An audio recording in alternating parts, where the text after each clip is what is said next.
Welcome to the magical world of science.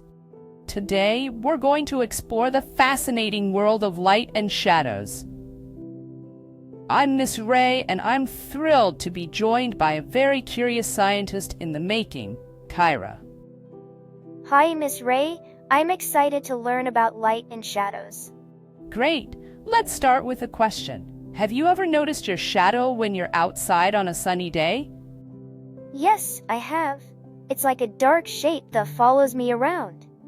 Exactly. A shadow is made when light is blocked by something solid, like your body. Can you think of anything else that might block light and create a shadow? Maybe a tree or a building. That's right. Trees, buildings, and even toys can block light and create shadows. Now, do you know what we call materials that light can't pass through? I'm not sure. We call them opaque materials. Opaque means that light can't pass through them, which is why they create shadows. Can you think of any opaque materials around you? Maybe my book or the wall. Perfect examples. Now, let's talk about materials that let light pass through. Do you know what they're called? Are they called transparent materials? Yes, exactly. Transparent materials, like glass, let light pass through so they don't create shadows. Can you think of a place where you see a lot of glass? In windows, like in my house and at the shops. That's right. Glass is great for windows because it lets light in. Now, let's do a little experiment.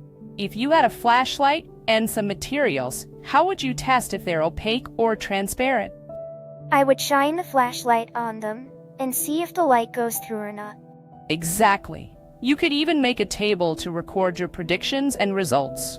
Do you think that would help you learn more about light and shadows? Yes, it sounds fun. I like seeing if my guesses are right. That's the spirit of a scientist. Now, let's think about shadows again. If you move, what do you think happens to your shadow? I think it moves with me. That's right. Shadows change as you move because the light source and the object blocking it are in different positions.